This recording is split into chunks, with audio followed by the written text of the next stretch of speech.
ચાલુ રમતમાં નિયમો બદલાય તેમ ચૂંટણીના મતદારના નામ ડિલીટ થાય તો શું થાય? મતદારો મતદાનના અધિકારથી વંચિત રહી જાય અને રાજકીય હંગામો શરૂ થાય.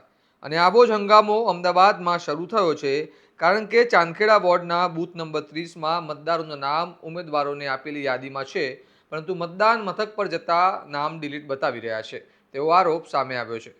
કોંગ્રેસના ઉમેદવાર સુબોધ કુમુદે આ મામલે માહિતી આપી છે કે ચાંદખેડા વોર્ડ બૂથ નંબર 30માં આવેલી ઓલિવ રેસિડેન્સી, સમન્વય રેસિડેન્સી, પંચલોક રેસિડેન્સી, હરિમુગટ, સિદ્ધેશ્વરી સોસાયટીમાં કેટલાક મતદારો છે જેના નામ ઉમેદવારોને આપવામાં આવેલી મતદાર યાદીમાં તો હતું, પણ હવે ચૂંટણી પંચ દ્વારા મતદાન મથક પર જે યાદી આપવામાં આવી છે તેમાં કેટલાક મતદારોના નામ પર ડિલીટ એવો સિક્કો લગાવેલો બતાવે છે.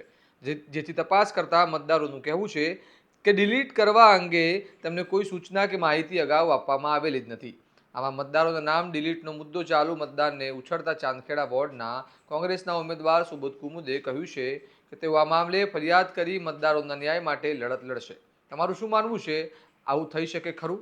અમને જવાબ કમેન્ટમાં જરૂરથી આપજો.